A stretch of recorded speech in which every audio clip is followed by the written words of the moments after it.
just wanted to say one thing quickly. I don't know. Obviously, you wanted to move on at one point, but I was having it was a little thought in my head earlier, and I actually put it into the group. And obviously, you mentioned Casemiro being the best. We said best midfielder in the league this year, best defensive midfielder. And I want to apologize to Casemiro actually for engaging in pathetic debates with Arsenal fans who dare compare Partey to him.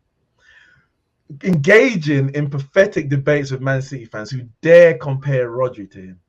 And anyone else who dared bring their person to compare to Casemiro. Casemiro, this is non-debatable, is the best defensive midfielder in the Premier League. Non-debate. He's the best defensive midfielder in the world, by the way. Non-debate. Like, that's not a debate. I'm going to go one step further. When we talk about Casemiro, you have to be talking about the best midfielder in the world. Full stop. Best, not just best defensive midfielder, best midfielder. That means you take the attacking midfielders, you take the box-to-box playmakers, D-line playmakers, and the defensive midfielders. Because who in the midfield position does their job, so attacking-wise, to the same level or greater than him defensively, and contributes to the other side of the game. So for him, it will be attacking. For an attacking midfielder, it will be, say, defensive, to the same level that he does. Now, for me, there's probably 2 or 3 that are in that category. I'll give you a Kevin De Bruyne. He ain't been the same this year. What he did in the World Cup, that's a stain. Like, come on, that was poor. Modric, you have to respect Modric. Have to respect Luka Modric. And I was speaking to some Real Madrid fans, and they were saying Toni Kroos has been better than Modric this year. But I'm not sure I would necessarily put Toni Kroos above Modric. But if he ain't the best midfielder in the world, he's definitely top 3. And we're talking overall midfielders. He has changed and impacted Manchester United in a way that I don't know if we got another midfielder in the summer, he could have done the same. I really don't. So for me, I'm not even engaging in debates about whether Casemiro is the best defensive midfielder in the Premier League, best defensive midfielder in the world. I'm talking midfielder, full stop. And if we're not having this discussion, then leave Casemiro out of your debate. The guy is world class. I'm sorry, but you're waffling so much. You say Kasim is the best defensive midfielder in the world. You say Erik ten Hag is the best manager and the best ball manager in the world. Rashford is the best forward attacker in the world. No, I didn't mention Rashford. Okay. But I'm talking about Man United fans in general. No, talk to me. Talk to Man United in general. Talk to me. You guys think that Erik ten Hag is the best thing since sliced bread. The guy is Rashford FC. This is not Erik ten Hag masterclass. You should have been 2-0 down against Leicester City in the first half. The reason why you wasn't 2-0 down against it was because of David De Gea masterclass. Hang on a minute. So if we're Rashford FC, what's De Gea got to do with it? Oh, 1 second. Rashford is the only guy that scores goals, clutch goals. Hang on a minute. When we come back from behind to knock out Barcelona the other night, who scored the 2 goals? I mean, talking about in general. The reason why you beat Barcelona. The reason why you beat. Okay, 1 second. You've actually done yourself straight away. We're only one-man team, but then you say we're only in this position because David De Gea is saving us. If Rashford don't score, nobody else will. But we just knocked out top of the league. Okay, the reason why you beat Barcelona, you didn't. There's no Dembele, there's no Pedri, there's no Gavi. The 3 of the best players. Take Rashford, Casemiro, and Martinez out of Man United. You're not winning a single game. Okay, so what about the first leg when we didn't have Sabitzer, we didn't have Lissandro Martinez, and Eric and Christian Eriksen, who's our mainstay midfielder this whole season's out injured. You can't compare them with. They had Sergio Roberto playing left wing for them. The first leg, they had Gavi and Pedri. Again, so what about the first leg where we had more players missing than them and they didn't beat us then? If I watch Man United, you guys, this is similar. You guys play more of a counter-attacking side. You're counter-attacking side. You don't dominate the ball as good as Arsenal, as good as Man City. Right. Casemiro would not start ahead of Rodri for Man City because he's not as good as Rodri on the ball. Than Rodri than Casemiro. Rodri is elite on the ball. Casemiro, he does more giving it to the player, giving it to Eriksen, giving it to Bruno. He's not Rodri. He's not. All right. So if Rodri's better on the ball, does that make him better? Because when they faced up in the Champions League, who knocked who out? Who was the best player on the outfield on the pitch in the Champions League final? Who has this guy was one of the, and again, a lot of Real Madrid fans say this. he was consistently, like every game, one of their best players on the pitch. He was never necessarily man of the match, but you had Ronaldo, you had Modric, you had the match winners. But his level never drops like below a 7 out of 10, for example. So even if Modric's better at him in the ball, he ain't better than him at tackling. He ain't better at him going forward. He's not more athletic than him. So yeah, that's one element that he's better on the ball. And maybe in a Pep system, it might not work. But does that mean he's not better? Like there's more than one way to skin a cat. Man City are playing right now on a higher level. The challenge for the Premier League, the challenge for the Champions League. You guys right now are playing in the Carabao Cup, Mickey Mouse. You're playing in the Europa League, another Mickey Mouse trophy. So there's a difference between with Casemiro and Rodri right now. Rodri is playing at a higher level than Casemiro right now because dude, let me ask you a question. Who's the best football player in the world right now, in your opinion? Kylian Mbappe. So if Mbappe joined Man United today, because we're not challenging for the Premier League, would that stop Mbappe being the best player in the world? Not necessarily. So Casemiro, for what he's done at his whole career, the level he's been at, he moves to Man United, and we were in the pits when he joined us, and we've got ourselves to being a stone throw away from being in a title race. The latter stages of all the competitions, just won a trophy. He's been brilliant individually. You can't write off his overall ability and status. I'm not writing him off.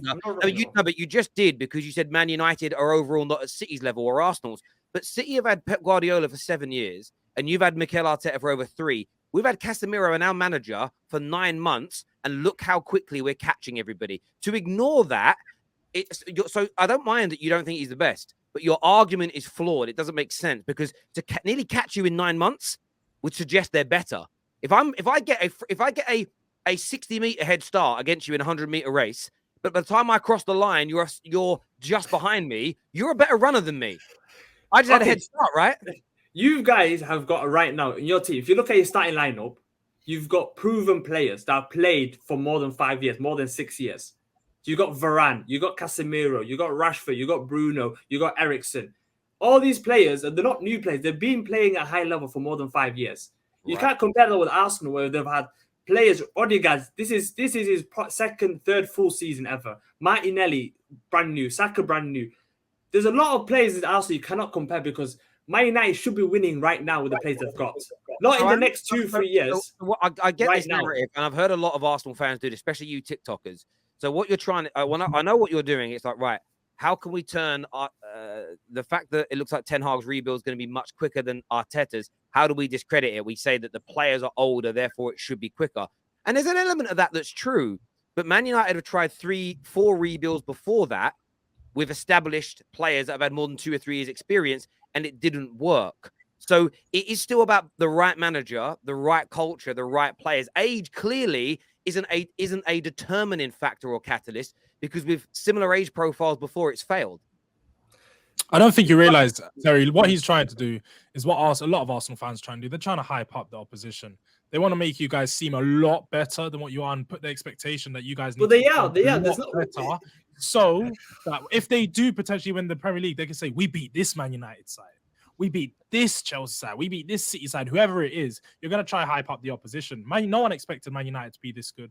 No one expected their rebuild to be this quick. And no one can say that. You simply can't sit there and say confidently, you thought Man United were going to be in this position 6 months ago, because no one did. Man United are not winning the Europa League. If Man United face up against Arsenal in the Europa League, Arsenal 1,000,000% winning. And dudes, that's fair enough. But I think George pulled on a point there. If this rebuild is inconsequential because it should have happened because of the age profile, money spent, then people like you and many of there'd be countless Arsenal fans bringing up their clips from the beginning of the season when you made your predictions, saying they'll easily come 2nd or 3rd and win trophies because they'll get it done quickly. You guys were saying we were going to come 6th, 7th, 8th, 9th, and it was going to take years to catch you. You can't now change the narrative and say, actually, this is what we all expected, because you've got no proof it's what you expected because you didn't say it. Okay, I want to say one more thing. Marcus Rashford, switching to Marcus Rashford, you cannot compare him to. I love how you can't compare Rashford. Why? Right, I just want to point out Rashford, by the way, this season in the Premier League, 34 goal contributions. By the way, he's only 3 now behind Haaland. 3 more goal contributions from Rashford. He becomes the most prolific attacker in world football in top leagues. I'm talking about here. Yeah, but go on, carry on talking about Rashford. Okay, that stat that you showed, the guy plays every single game. He plays every single Carabao game. He plays majority of Europa League games. He plays FA Cup games. He plays Premier League games. Right. Bukayo Saka gets rested in these Mickey Mouse No, trophies. I'm not hearing Bukayo that. Saka Bukayo hardly Saka plays does in not the... get rested. He's rested twice this season. Stop it, man. The This is guy what plays Arsenal fans every do. single game. Marcus Rashford, I'm sorry, you cannot compare him to someone like Kylian Mbappe. Mbappe can No, play Mbappe's for the any best player in the team in the world. world. Mbappe can play for any team in the world and be the best player. Mbappe is the best player in the world. Marcus I Rashford agree. needs the right system. Marcus Rashford needs the right coach. Marcus Rashford needs, he needs people around him be playing good. Rashford can't go to Chelsea right now and be the best player. Or he would he be. needs the He could, right. but he he could. Hang on a should- minute, dudes, you've done yourself. A minute ago, you said Man United are only about Rashford. It's Rashford FC. He carries Yeah. you. Now you're saying we need great players around him to make him good. Which is it? Because Rashford, if you see, If if you you know what I'm notice, saying, TikTok is struggling long format content. Nah, We nah. can't be You're Rashford only. digging yourself a can't hole, be- though. we How can't many be- we years? can't How be many? Rashford- we cannot be Rashford only FC and he's carrying us. But equally, the team's really good and it carries Rashford. Which is it, bro?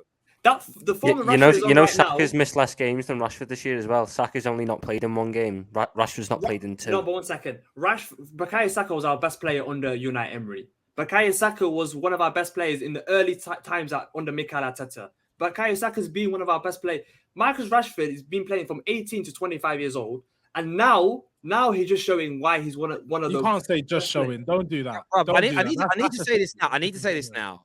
When it comes to Saka, because you mentioned Mbappe, then you went straight into Saka, which is weird because I mentioned Saka's He name. mentioned Saka. That's why I didn't mention Saka. Let me just say this now. Bukayo Saka is top class, bordering on world class. I think he's sensational. I think he's a brilliant player. I don't slag him off because he's one of my boys. He's an English lad, plays for England. I'm not going to attack him. That's just my way.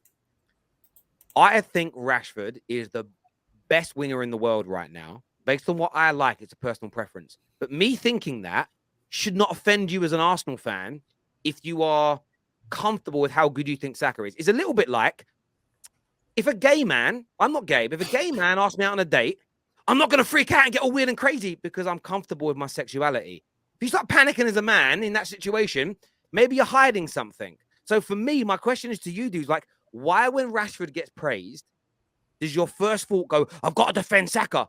Because if you're comfortable in your mind, if you're strong enough, you shouldn't need the validation from Man United fans who are never going to do it, by the way, in a general sense of praising Saka. Saka is amazing, but that doesn't mean that Rashford isn't the most in-form attacker in the world right now. And I've seen all the metrics that come out. Oh, Saka's got a better progressive passing, a better this, better that. I could probably spend 20 minutes now finding stats that Rashford is better at than Saka and go, right, but I'm going to make sure that those 10 stats are seen as the most crucial to being an attacker. Well, in fact, the two most crucial are how many goals do you create and how many goals do you score? Above and beyond everything else, that's what it comes down to. And I do get your argument that Rashford's 3 to 4 years older, he should be performing at a higher level. That's absolutely fair. There's no issue with that. But that no one's saying, like, Rashford shits on Saka, Saka's shit, he's crap. Maybe a dickhead on TikTok is, but we're not TikTok. Like, we ain't sitting here saying that, bruv. Okay, once Rashford, what has he got? A year and a half left in his contract. He's going out of contract end of next season. Yeah. Let's see when Rashford gets Sancho's on what, like £330,000 a week or something. No, Sancho's on £200,000 a week. Don't lie. Rashford, if he gets a new contract, he's going to be on around £300,000 a week. Let's see how Rashford plays when he gets a new 5-year contract, 5-year spanking new contract. He's got all these bonuses, all these things. Right now, he's playing for a contract. What's happened? What's happened to Mohamed Salah? What's happened to Aubameyang? What do you mean? What's happened to Mohamed Salah? Mohamed Salah's got second most goals and assists out of any winger.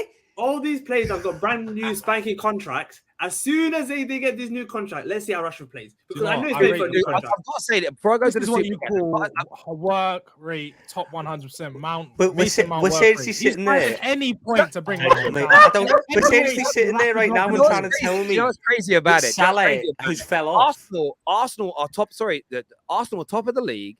You're having the best season in nearly 20 years. You're flying high, and in the space of like 20 minutes, you've contradicted yourself about Rashford being the star of the team to being carried by everybody else. You've contradicted United rebuild from being you're going to finish 8th because it's going to take you 3 or 4 years to saying we all predicted that you were going to be this good.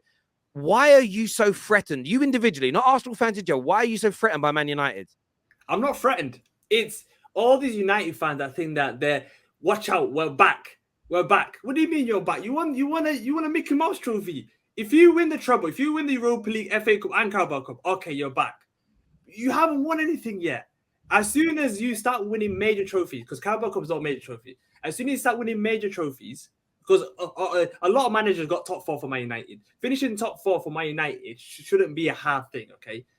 Right now, you're not back. Don't get too excited. You should have won that Carabao Cup yesterday. Said, okay, won the Carabao Cup. It's a Mickey Mouse trophy. Let's move on. Not all of this. We're back. We're this. We're that. David, can I ask you a question? So you know that Arsenal, you won obviously the FA Cup a few years ago, but you haven't finished top 4 in 7 years. If you go trophyless this season, are you back or are you there? What are you guys? We're performing at the highest level right now. Where we, I don't know. We are technically we're performing at the highest level. If we win the Premier League, I swear to God, if we win the Premier League, this completely right. Like no one can talk about us anymore. Spurs fans should never mention. What about no? But the question was, when you go trophyless this season, what do you define Arsenal as? What do you define your team as? Are you back? What are you guys? Because you haven't done anything in your words. Just to say, I've got a bounce. Yeah, I know you got to shoot. Cheers, Lou. Cheers, bro. Take care, everyone. Love everything. Thank you. Look, it's a great question. You're not going to get a straight answer. This guy is straight out of the out of the no. handbook. Bro, literally, do you know what you are? You do this. For Sam, I called him out for this yesterday in the group chat, and the gal. You are Twitter with eyes and lungs, bro. You're speaking them. I've got some super chats to do here.